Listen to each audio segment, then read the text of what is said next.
Hello and welcome to Sporting Jibberish. I'm Stu Booth. And I'm Jack Luffman. On today's show we are talking football. As a bit of a difference, I thought we'd try something different today and talk about football. Bit of football. Well, I've tried something. Do you like my outfit, Stu? I tell you what, how do you get on? You've obviously not been sent down because you're still here. No, I was alright. I escaped. So Yeah, but I think you just need to make sure because people are on about what's going to go. Just look at this. Look what you've that. Looking good. Look, a bit of clobber on today, Stu, for you. I thought I heard somebody say you look better on the radio, but we'll leave it at that. Face for radio, definitely. Yeah. Cricket, we're going to talk about Butler and Bell. You're going to talk about that. Yeah. Young pups that never quite made it is also on the agenda. That's a good name coming out on Twitter from one or two people. Yeah. Djokovic, we're going to have a little chat about Djokovic and his antics this week.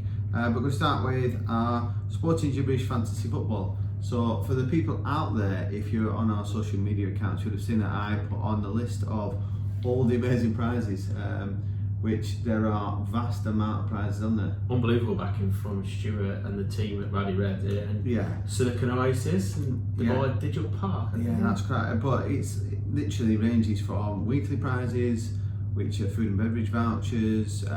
There is monthly prizes, which include night stay. Yeah. Then there's the cup competition, so the finalist, whether you win or lose, will get a prize as well. The winner gets a little bit better prize. Top 4 Champions League spot is a 2-night stay at Radisson Red. Two-night stay with a food and beverage voucher. For all the top 4. And for all top 4, but first place gets the best prize. Yeah, that plus. They get that prize plus the best one ever. We take them for brunch. Take them for lunch with Ian Stew. So there we go. So get yourself involved, and obviously what we're going to do with that is that those winners will only be announced on the podcast. Yeah. So obviously, if you want to claim your prize, you're going to have to listen to the podcast each week. Yeah, and surprisingly, Daryl, who won the Champions League 2 weeks ago, was a little bit inundated with work. He's only just caught up and just claimed his prize a couple of days ago. Good. So congratulations, Daryl. Very good, Daryl, and thanks again to the Valley Red and Stu Burt there. He'll be happy actually because Newcastle have dipped in the transfer market this week, just to divulge a little bit. Yeah, they've done a little bit of dip in, but I've read that definitely Saudi takeover has been blocked again. Yeah, they've complained about whatever the Premier League involvement was or wasn't or something. Haven't they? Yeah. But I tell you what we're going to do. We're going to move swiftly on because you've been angry about this for the last few days. Me? Yeah. So I'm just going to mention one word: England. Okay. Yeah. So let's go. I'm on my soapbox now. So I think it's 2 weeks ago in the podcast we both agreed that it was a bit of a bizarre squad, particularly when you looked at the no left back. I found that incredible. I know that the first choice left backs, Chilwell and Shaw are injured, but and I know that you would argue that probably next in line Danny Rose hasn't been playing, and we all know about that. But there was Ryan Bertrand, there was still Rose. For me, you're better off with a left back than not a left back. I know he then brought Maitland-Niles in at a later day, so that it was just a very surprising squad to begin with. 2 pretty poor performances. It's like watching England from under the Hodgson, or what we used to see from England, prior to Southgate in the World Cup. Yeah, Southgate in the World Cup was exciting, expansive football. This one just looked like back to the old school. Yeah. But I agree with you with regards to left back because as much as I quite like Trippier and I quite rate Trippier as a decent fullback, but what happened was every time he got the ball, because he's naturally right-footed, he just came in. Yeah. And what he did is just narrowed off the pitch, so it just meant that the left side was a bit of a no-go, really. And it slows it down, and to be fair, Trippier did okay in both games. Yeah. Did absolutely fine, nothing. But it slowed it down, so any movement the front 3 had was blocked off because he just slows it down. So that was really bizarre to me. And then the other night the other night against Denmark was even worse for me than against Iceland. I thought when we went to 3 at the back with the 2 wing backs, albeit without a left-sided one, I thought, well, that's a bit more of a positive move. And then at some point, I know you didn't watch it because it was late here, wasn't it? I watched the first half an hour and then that was it. It was enough for me. But we were at one point playing with 7 defenders on the pitch, like ridiculous. And then, of course, as always happens, Sterling, Sancho, Kane get a bit of criticism about we're not being creative and blah blah blah. But there was a massive gap between what supposedly was our midfield and those front 3. And I'm sorry, you can't score goals without the ball, can you? No, I looked at the lineup because I remember texting you saying surely one of these has got to play midfield because it's going to be a 4-3-3, but it turned out to be a 3-2-2-3 type of formation. But the unfortunate thing was For me, Cody had a decent game. I thought his distribution was good. Played some nice passes out from the back, and they had a game plan where they were looking at early switches, but couldn't quite get Trippier far enough up the pitch. Got Alex up a few times, and he delivered a great cross in, which was Kane went towards the front and it went into the middle. Yeah. But disappointing for me was that you have Ryan Sterling there as another striker or an attacking player, and he stood on the edge of the box. I'm like, you need to be in there with Kane for anything that drops and spills. But yeah, like you're saying, is Calvin Phillips just looked out of his depth a little bit. You know, I think he'll do alright in the Premiership, but he just looked like when he was trying his passes, they were reading them, and I just thought that's a Championship player. Now you've gone from playing Championship football into international football. How does that happen? No. And to be fair, they've got an experienced midfield. Delaney's a great player who plays over in Germany. Ericsson, Vass, I think more kind of dropped into more of a right back role at one point, but again another playing in top level in Spain. So you've got good quality players for their team. Absolutely, and I'm not a Declan Rice fan. I think in 180 minutes of football, he passed the ball forward once. But he's Irish's best young player. Yeah, true. But it just disappointing because I think there's something special. I think we all agree that, particularly going forward, that we look dangerous if we get the right combination. And we were a few short. I think defensively, I agree with you. Cody did all right. People disagree with me, maybe saying that, but Dyer did well over the 2 games. Yeah. I think the problem is that you'd say that the defensive line didn't do too bad. You know, there was okay with that, but we didn't have a bowler. No. We didn't have somebody. And all right, maybe Loftus-Cheek hasn't played enough. Ross Barkley, Delhi, but at least they've got something about them. Yeah, they'll get the foot on the ball, and I like Loftus-Cheek. Just sounds like Ross Barkley is the type of players that'll take in a half turn and go at people. Declan Rice he does a job, so all he does is like the old batty. Everything goes square. It's like crap football. Everything has to go sideways. So unless you've got a bowler in there, you're really going to struggle to break down these teams, and you can't rely on 3 people to get past 10 players. No, exactly. And I mean, on the positive, when he makes him out, and in particular when Grealish came on and he shifted Sterling behind Kane, we did look a little bit more dangerous and probably could have nicked it. But just disappointed. What are we rated in the world? 4th or 5th in the world? Yeah. Why are we going away to Denmark afraid of losing when our strength is in our attacking play? Even though we had some missing or whatever, like Sterling's missing, Rashford's missing, etc. But we've still got Sterling, Kane, Sancho on the verge of £100 million allegedly. Kane, who, if all of a sudden Spurs were up for sale, everybody be after it. Yeah. Same with Sterling. Yet we're defending with 7 men. But what does Danny Ings have to do to get more game time? Guy goes and has a great season in the Premiership, and he had 22 minutes over 2 games. Yeah. And more, it would have been interesting because if you played Kane in a more of a 10 role at that point to hold the ball up, had Ings behind, it's a different opportunity. Then you're going 4 up front, then, aren't you? And also, the defender has something to worry about because do they mark Ings, or do they think, I'll go mark Kane? Because the thing what Kane has over some strikers is that he can score from anywhere. But he's got a peach of a right foot. Yeah. But I think overall, as you can probably tell everybody, I'm just disappointed, a bit disappointed with Southgate. I think some of the bad press he's been getting about the fact that if you go on social media, he's done for, he was just lucky in the World Cup, blah, blah, blah. I think that's a little bit unfair, but I think he's got to go back to what was working for us, and I think he's got to be brave and use, be brave, go to win a game, particularly against minnows. Let's be honest, Denmark and Iceland, the minnows of international football. Oh yeah, without a shadow of a doubt, which is massively disappointing. What we're going to do is have a little look. I've got a little game for you at the moment, Jack. It's called Rate Them or Slay Them. Rate them or slay them. Okay, it's based upon the current transfers that I've gone through. So I'm going to pick about 5 out. Right. Okay, I'm going to start with. Are we rating them just on the players, or you're rating them as value, things like that? Value for money, and if you think they're able to succeed. So I'm going to go with Chelsea's left back Ben Chilwell, who went for 45 million. Is that correct? And I'm going to rate them or slate them. Yeah, is he worth 45? Slating them. Or so you're thinking? So you think Leicester have had the best deal out? Absolutely right. Yeah. Right. This is an interesting one. Jamal Lewis has gone to Newcastle. Liverpool put in a bid for 12 million, and I think 10 million. I think it's gone for 15. Yeah, interesting that. Jamal Lewis, rate or slate? I'm going to rate because I think it's a decent move for him and for Newcastle because he's going to play, isn't he? Right, okay. He's not going to play at Liverpool. He's going to be No, second choice. Yeah, it would be second choice. So I'm going to rate that. Right, this one's an interesting one because potential-wise, this guy could be unbelievable. Yeah. So we're going to go with James Rodriguez to Everton. I think you've got to rate it because, like you say, potential. Although he's done nothing. Yeah, let's be honest, he's done very little since that World Cup in 2014, was it? But I think obviously he's got there because of the Ancelotti effect. Yeah. There's no question. So I think you've got to say rate him, and particularly considering that Everton. I think Everton have been a really, really poor side for a few years now.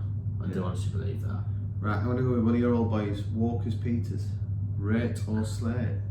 Rate, because I rate him. I think obviously we've signed Doherty from Wolves as the number one right back now, but I've liked to have seen him as the number two. Okay, and the last one I'm going to throw at you now is Adam Lallana. Rate. You're rating. I think it's a good piece of deal. I'm surprised that he chose Brighton from his point of view because I think he could have probably got maybe a bigger club or a hotter club high up in the league, but it's a bit closer to home, isn't it, for him? Yeah. Oh yeah. I thought it could have potentially. Yeah, he could have probably ended up at back at Southampton. Yeah. Or I thought that would have been as a home move, or he could have ended up at all those. Could he have done a job for Arsenal, for example?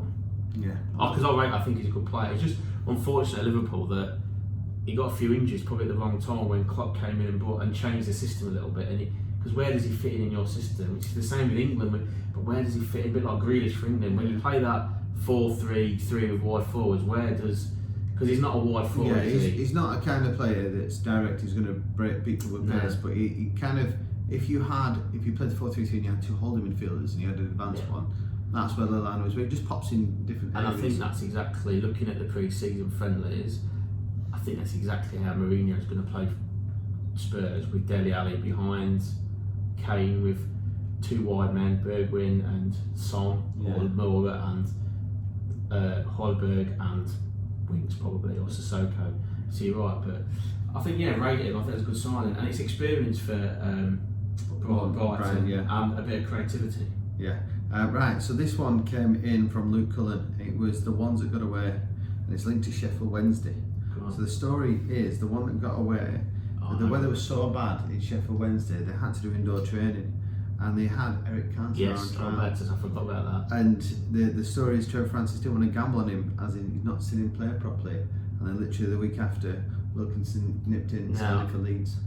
I think, and I'm going to have to confirm this with my dad, but obviously that Dad's one of Dad's big protégés was Chris Woods, the former England goalkeeper, Glasgow Rangers, Norwich, and of course Sheffield Wednesday. And I'm pretty sure he was there that time in the early 90s. Wow. And was obviously privy to that narrative, that story that then developed, because he went to Leeds, didn't he? Yeah, he ended up at Leeds and then Leeds to Man United. Leeds to Man United, but I'm sure Dad have to check up on me, but check up on that. Woods was definitely there in the Francis era, those early to mid 90s.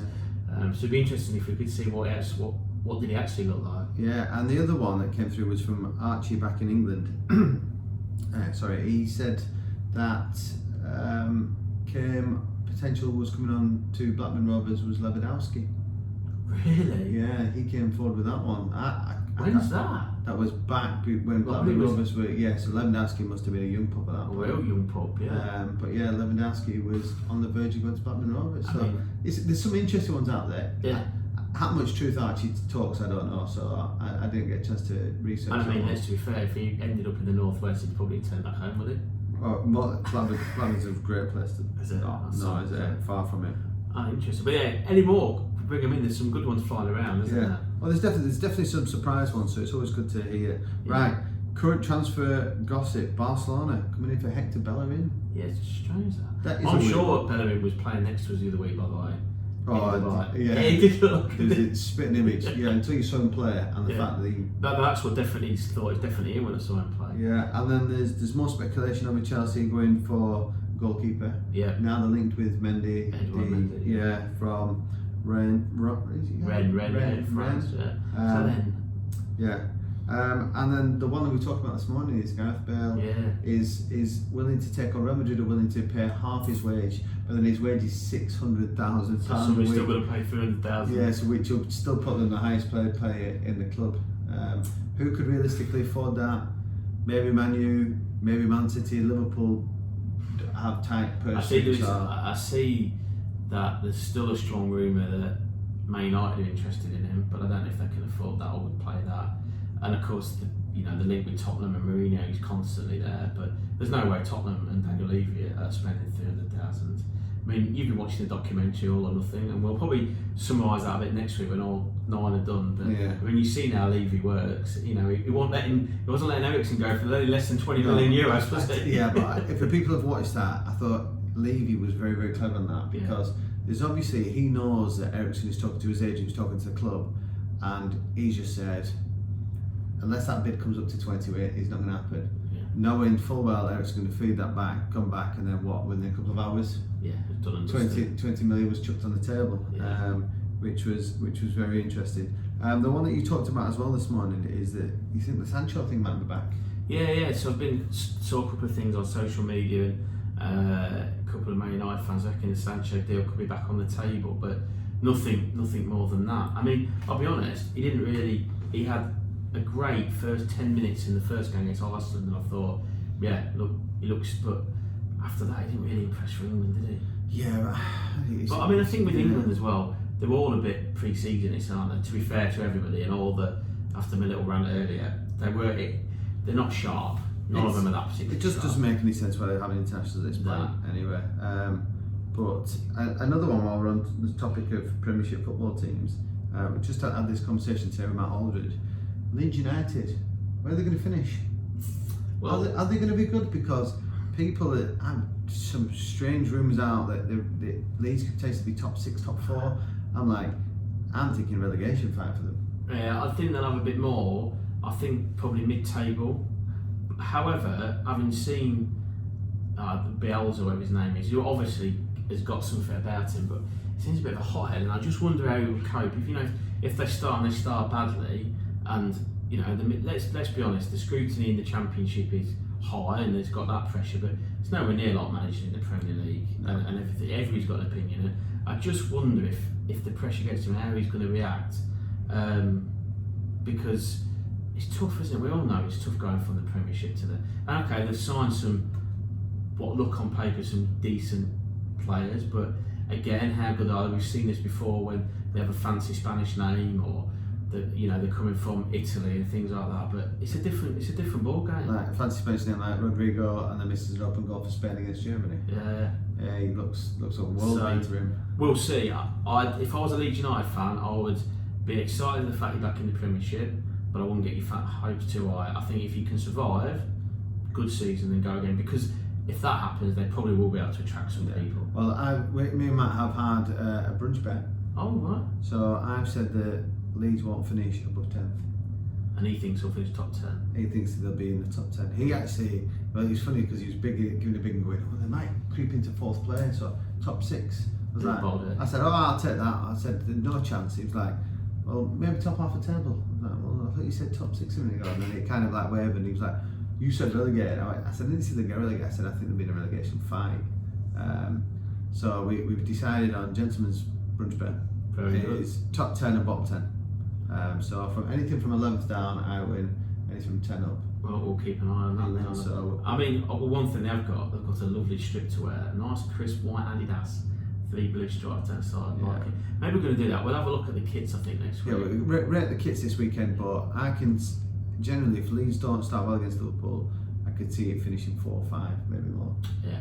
And then it'll be an awakening for Leeds coming into this. But we'll see what happens. Yeah, so it leads us on to, we mentioned it briefly, we talking about the Tottenham Hotspur All or Nothing documentary. So I decided to try and catch up on it. Box office, by the way. To be fair, I started watching the Man City one, and we talked about this, is that the Man City one I thought was okay and it gave you a bit of an insight, but I really prefer the Spurs one. It's more of a day-to-day, what the players are up to, what the general chat is, all right, you don't get to see what they're working on the ground, but I would never expect that. I don't expect them to show the setups and the sessions, but I really enjoy the conversation between the players, how Mourinho reacts amongst them. And to be fair, I wasn't a big Mourinho fan, but I'm starting to warm to him. I told you to trust in Mourinho. Jose, we trust. Yeah, but I think that the issue being, and it always will be, is it's a documentary based on Spurs, so they're always going to put Mourinho in a good light and everything else. So you've got to take that with a pinch of salt. But I did find interesting was his conversation with Dele Alli, which leads us on to the next conversation in a second. But Dele Alli, what, 4 years ago, wonder kid signs for Spurs, maybe a little bit longer than that. Yeah, 5 years, I think. Yeah, and this wonder kid here, this is the next potential big thing. This new outstanding midfielder. Where's he gone? Where's Dele Alli gone? I'm going to stick up for him a little bit because, first of all, I rate him, and I think you rate him. I think he's got some ability, and he's done. I think firstly you've got to remember he's still only 23. Yeah, which is what people forget. Because he seems to be around. Because he has been around for a long time. I think I'm not one for looking at his numbers. You know, people go, look at his numbers. Even Spurs fans, they're better than Gerrard and Lampard and all that at that age. But I think that's a little bit irrelevant because he's definitely played, certainly in the last 2 or 3 years, definitely played in a different role to those two. But what I would say is that I actually think he could be like a Frank Lampard and a box-to-box midfielder. The problem is that systems have changed, and I don't think he really fitted in to what Pochettino wanted to do. Like we were just saying earlier, like Lallana, that kind of player is a number 10, or I don't think he's really number 10. I think he's the top of a diamond rather than necessarily a second striker, if you like. I think also that he's had to play as a striker a lot of the time last year. He had to play, but often he's not a striker, is he? No. Let's be honest. He's better running onto things, which reminds me of everything Frank Lampard was. Yeah. But I just seem to think that Frank Lampard seemed to be at this level and then just rose and then became that great goal-scoring midfielder. Dele Alli seems to have started up here, then dropped slightly, and then just kind of tapered off. Yeah. And I think Mourinho's right there. I think he's dead right there. There's definitely games where you see him hit his potential and you go, there he is, that's the Dele Alli we love and know, but his consistency is just gone to... Yeah, but I think it's interesting that I think, and it's a typical British media, and I think I remember Beckham going through the same thing, yet Scholes kind of got away with it a little bit, is that Mourinho said to him, you need to play on the edge. Dele Alli needs to play on the edge, you know, be a little bit petulant, you know, if that means every now and again getting anyone getting sent off, so what?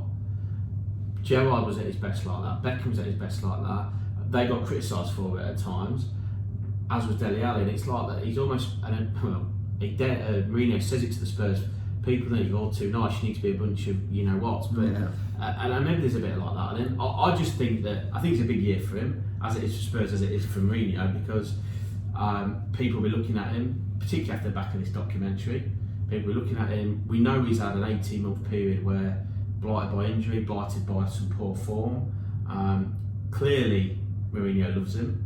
I think Southgate wants to play him as well in his first choice team, or certainly his first choice squad, because he offers that something different goals that probably Grealish, Maddison and that don't really, don't score enough goals. Well, just going on to obviously you mentioned it's his big season, and moving on to that, he needs to have a decent year. Obviously he's only 23, 24, but is this too common a practice within England that we have these rising stars? So I read one the other day that Rashford has got better stats than Ronaldo and Rooney at this age, and then I'd read that Rooney had better stats than Ronaldo at that point, and then there's another player that's got these better stats than this person, and you've got Mason that's going to potentially have better stats than Rashford. So but then why did they never hit? So Rooney was probably one of the better ones that we produced, but still didn't.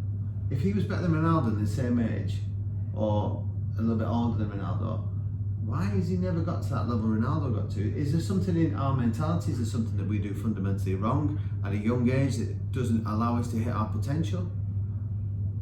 Yeah, I don't know whether they get too much too soon, but Ronaldo had that. I would say with Ronaldo a little bit, and people disagree, but I think that I still don't think he'd have scored. I'm not saying about the player, but I don't think his numbers would be as high as they are now if he carried on playing the Premiership. I think the Premiership is tougher. The weather on players, the the back-to-back games. If we get there, I think that takes its toll on them without any question. You know, would Ronaldo still be playing now if he'd spent 10 more years in the Premiership? Probably not. I don't know. You argue that, but let's be honest, the Italian league is a nasty, naughty league to be playing. This one is now. Yeah, and there's so much that goes off the ball that happens, and the weather's not particularly brilliant there either. No. So I think the fact that Ronaldo's done it over 3 leagues. Yeah, I'm not criticising him. I think he starts to. In my head, when they had the age-old debate about Messi and Ronaldo, I would have said for the last 4 or 5 years, Messi front runner. Now I'm starting to look at it slightly different. Is that Ronaldo's still hitting there, and he's done it across 3 different divisions. It would have been awesome to see Messi in the Premiership. Yeah, massively. Just to see what happens. But moving on to that, there was a few other names that got mentioned. So I don't know if there's anybody in the Spurs club where you thought this up and coming talent's going to be the next best thing. So I threw out there Neil Mellor. Yeah. So he had all this potential, came on, scored a few good goals for us, scored an absolute great goal against Arsenal to win the game against Arsenal. And then drifting to background, ended up at Preston North End. Got injured though. Got injured, and then he's commentary on Sky now. Yeah. But I think David Bentley's one that I know he came from Blackburn, but came as the next Beckham. And did he believe his own height? Probably. Bit of a run one. Was Redknapp the right person to manage him? Don't know, but he was certainly one that brought and he thought he could be the real deal, and didn't really score that wonder goal against Arsenal actually. Yeah, he scored a good goal. A couple of good free kicks, but seems everybody scores against Arsenal, doesn't makes it. Yeah, that's it. Yeah, but other than that, I can't think. I'm sure there'll be. I mean, I think this might be slightly controversial, and obviously injury-wise, but something like Ledley King probably, and that was purely down to injury. But and everybody talks about areas of Rolls Royce and stuff like that, but you probably didn't see that enough of him. You know, he'll never go down as a great, I don't think, in the game because he didn't play enough, did he? Yeah. Well, it was interesting because our mate Matt sent me a message through Twitter just saying that he named a few footballers he didn't think made their potential, and for a couple of different reasons. He mentioned Robbie Fowler, that was class in the Premiership, but I think being good in the Premiership and that step up to international, one, he was stuck behind Shearer, so he wasn't really getting the game. Lineker was still playing when he first person on the scene, then it was Shearer. So I don't think he really got the game time or exposure he could have done. It's a bit like Ian Wright, wasn't it? Yeah, and then the other one was through injury. How good Owen could have been. You know, we talk about Rooney getting to his level. I would have said Owen as a goal scorer was a better level, but the story is that would Rooney have been chasing down Owen's target rather than Lineker's target if Owen had stayed fit for much longer, because he was phenomenal in front of goal. Oh, unbelievable! But it was definitely that second or third hamstring injury that he wasn't a player. His move to Madrid didn't work, did it? No. I don't really know. You know what is? I mean, it's difficult probably to turn Madrid down when they come, but and then his career just filtered off, didn't it? Yeah, we don't talk about him at that point. Yeah. I can't believe Liverpool accepted him back as an ambassador after playing for Man United. To go for Man United. Oh, shit, yeah. But there's a few more. Anybody think of the one I mentioned on that Twitter feed, who I remember seeing him players in for, was young Michael Johnson from Man City, who was absolutely class. World number 6. He was like a Rolls Royce in midfield. You talk about creativity and running for. He had everything, you know, and he got a bad injury. And I don't think he hardly played after that injury, did he? I don't know what the injury was, I can't remember, but I remember seeing him play as he was thought, he's good, he is. Yeah, but it'd be interesting, if anybody out there has got ones that we've not mentioned, drop us a line, give us a message, and we'll have a look into them and have a conversation about next week. Djokovic, interesting week for him this week. Yeah, so I'm sure everybody out there has realised that he got suspended and banned and chucked out of the US Open. Have you seen it? I've seen it, yeah. Right. I'm going to be a bit harsh here. She went down like she'd been shot. Oh yeah.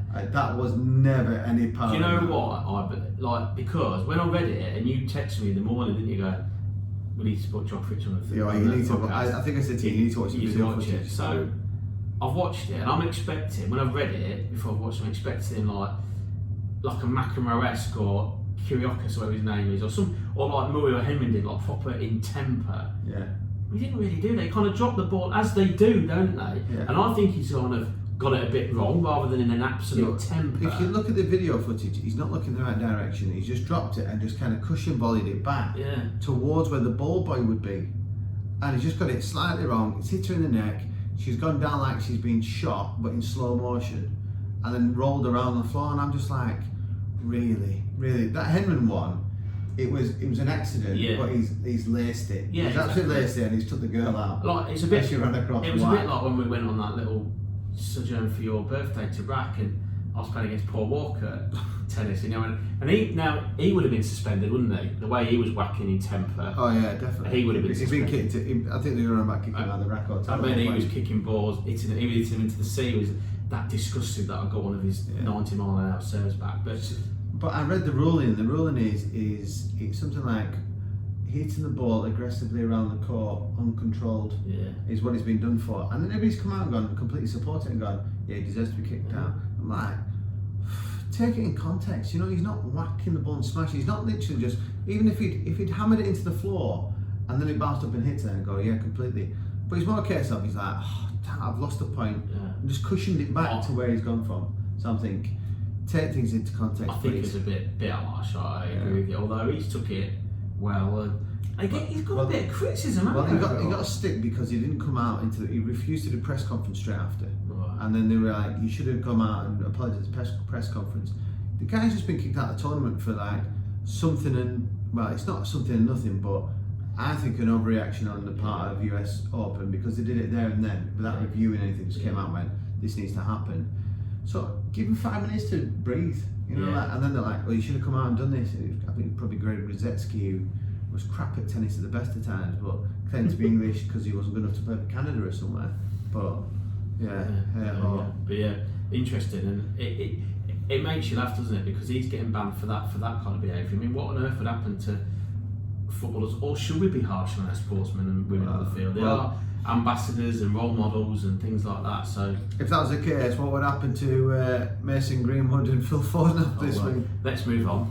Let's move on. I think that we'll definitely come back to that at some point. But cricket, Ian Bell, Josh Butler.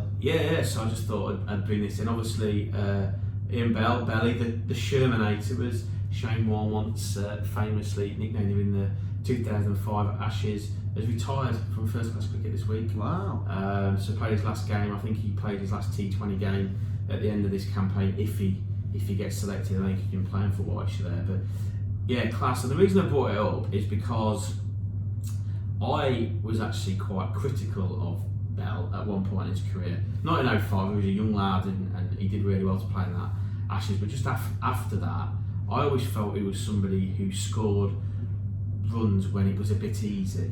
So if the game had gone, he would suddenly pop up with 100, but it didn't really matter. Or more often than not, coming in when he batted it early on in his career at 4 or 5, when 323 for 2, and he comes out and gets a nice pretty 100 on a flat one in India or a flat one at the Oval. And I was quite critical of him. And I know a friend of mine, Ricky Lovelace, you're loving it. He loves being that was extra cover drive. Retweets every day, I think, watches plenty of those vids, don't you, Lovers? And he always used to say it's class, and I was a bit critical of him. But then his numbers are unbelievable. England's highest ever one-day run scorer. Only England player to play in 4 winning Ashes series, I think. And arguably the 2009 Ashes series, he was probably England's most influential player, scored 300s, and that was his turning point in his career. And for me, but he's gone like a great at the game. So what I was going to say to you is, would you consider him then one of the greats? When you look back, will he then be looked upon fondly and go, yeah, if you were to pick an ultimate? Do you know what? I don't think he would have getting anybody's ultimate England 11, because in that middle order over the last 20 or 30 years, there's so many good players, and somebody like a Peterson is always going to get above him. But there's no doubt, what a career. I don't know what his numbers are. Possibly underrated, certainly underrated. And he finished with 50 odd and 90 odd in his last game. So the Shermanator has gone to on a road trip. So he's getting better odds than you at the moment with his figures, aren't they, Jack? You've given me that stick all week. Well, so I played Sunday night in the DCC tournament, whatever it is, Mammoths at Night tournament, and we won. Yeah. So for everybody back home, Jack gives the big licks there. He's like the world's greatest batsman. So I'm expecting when I see him to go, wow, scored like 103 last night. I scored 210 off one ball and something like that, some daft, stupid figures. And he comes in, he's like, yeah, won. I was like, all right, how did you get on? 40. I'm like, is that it? I'm like, I mean, let's put it into context. We're playing 25 over cricket. I'm opening the batting, and I got 40 off 20 something balls. I But- won't discuss the umpiring decision. Alright, I would like that. I won't discuss the I would umpiring like decision because I don't want to let myself down. So out of 2 games, your average is about 30 something. I'm averaging 31 points something, 2 games. Yeah. And a strike rate of 130 odd, I think. Yeah, I'll take that. I I'll take reckon. that. I reckon I could make a go at cricket. You know. But we did win. We got scored 208 off our 25 overs. You were playing the under 15s team though, weren't you? No, the under 60s. Under 16s, yeah. So Jack describes it, he was like, so I was like, any places? Oh yeah, it was like the under 17s. The under 17 UAE Dubai squad or something, I don't know. But anyway. Well done, you scored 40 runs against Thank you the very under much. 17s. Thank you very much. But anybody out there, unsurprisingly, I reckon I do have the most 40s in world amateur cricket. Alright, If I could have converted the 40s into 80s unders, then I might not be sat here with you, Stu. I might be with my belly. But as it was, I didn't, and I can't, and I'm sat here. Somebody who's not as Josh Butler. Talking of a legend, he will go down as England's best ever white ball player, I think. Unbelievably, can do it all. He smacks it at the top and finishes it off. And I think the reason I put on there, like I say, because he brought England home in the 2020 in the week to win the series. Oh, they won it 2-1 in the end. They lost the last one, but yeah, Butler's a different gravy, and it's good to see that some of these games were on BBC back home live. So hopefully, some cricketers some young pups have watched him play because he's got all the shots and he's really entertaining, and no boundaries big enough for him. And he's on his way to India in a week's time, into the UAE. So Oh, is he playing the IPL? So we're going to. Pakistan Royals. Wow. So our next question is: Are we going to be able to get into the ground or not? Well, I'm going to try. So at the moment, so last night our training was called off because they're now using the Sevens, which is where my home ground, where they're playing a lot of the cricket, as a training venue and a practice match venue, and that's going to continue through the tournament because obviously the main grounds that they have been using are being used for the actual game. So I know where there will be training, but whether we can get in or not. I tell you what we need to do. Longy must have a play in one of these teams. He has, Ramashaney. Let's get into Longy. Longy, if you're listening, Longy, get us a gig with somebody in the IPL. Get them on the podcast, and we'll see what they can say. But yeah, so that starts obviously next week as well. But yeah, it'd be good to see Butler, and it'd be great. I think there's still a bit of and ahhing as to whether fans will be allowed in, but we'll have to wait and see. Yeah, sounds like there we go. But yeah, so anyway, Stu, your time for your Jack and Ori story. Yeah, so I've been debating about which story to tell today. So I've gone with a couple of brothers that I played football with when I was 16, 17 years old. Basically, they were in forces of a Sunday league. People know I'm talking about back row, but I'm not going to mention any names because they were from characters at the best of times. I don't want to go back and find one of them looking for me. But yeah, I remember playing centre midfield. I was, I think, 16, 17 at the time, and he was the worst tackle I've ever seen. I remember one game we were playing on Ashton Park, and the ball's rolled forward, and this lad, at that point, 2-foot tackles were legal. So he's going for his 2-foot tackle, and he's gone skimmed over the top of the ball, and he landed both studs, both boots in the middle of the lad's chest. The lad pulled his top up, could hardly breathe, and he had 6 stud marks on his left pec and 6 stud marks on his right pec. He was horrific. But one of the games we turned up, and he rocks up with the long leather jacket down to his knees. So I'm joking. Like Batman.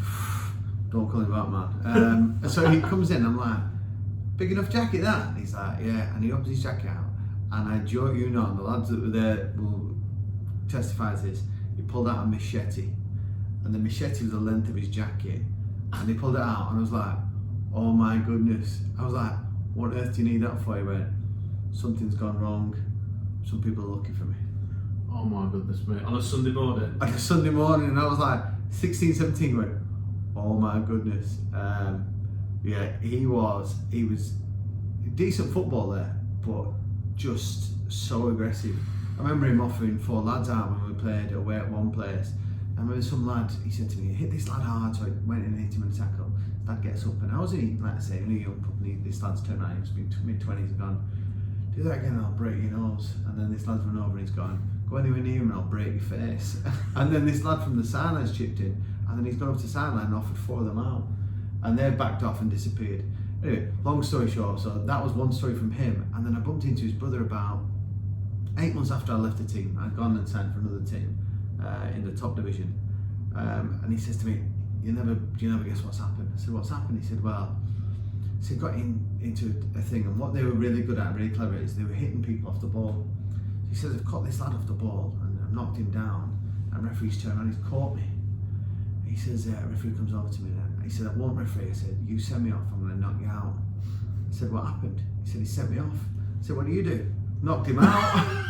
He went, I think they're banning me for life. I was like, I've no idea why, mate. Yeah, it's all ref's fault. And I was like, I couldn't get out there quick enough. But this was like why Sunday League had such a bad reputation. And to be fair, I learned so much from both of them about how to look after myself, how to put myself about place. So elements of my contribution to me becoming a better footballer go down to these two, because I learned then how to get away with things and do things and have that, gamesmanship. Like Mourinho says, being nasty. Yeah. I learned it so much. Well, I learned so much from them too. So yeah, that was good. Not off the field, though. No, it was a bit scary at times, but yeah, fully enjoyed playing my time with them. Same time in a safe place now. Yeah, some of those images I remember playing local league football of, like, I mean, that being said, but lads, like, you know, when half-time team talk and all they can do is they want the roll up. Things like that, rather than listen. Brilliant. But that's it. So just one last reminder to get your fantasy football team in. I mean, obviously you can enter at any point. Obviously, if you're behind the 8 ball, you're going to be down the league. But get it in before tomorrow's fixture start. No, it's so Friday night. No, so Friday night it's Championship and then Premiership. Yeah. The good thing is there's one game after another. It's like it's dinner time, 3 o'clock, evening cup, and then. Because did I see this with all 28? The first 28 fixtures are all live on telly. Was that what it is? Well, there will be for us anyway over here. Yeah, no games run at the same time. No, just one after another. That's Saturday sorted out then. Yeah, wife's not going to be happy, but hey ho. Check it out tomorrow, mate. Well, I'll tell you, it's all for research. It's research. Yeah, research for the podcast. Check it out this afternoon for brunch. And be alright. Yeah, so I'm going to bed, mate. So, okay. Yeah. Anyway, so get your entries in there. Remember, some great prizes. Rate reviewers as always on podcast. Hopefully next week we'll have a bit more news on Balotelli, because it seems they're up in the ante, but down in Cheshire. Thanks for listening again. Get involved, because at the end of the day, what do we know?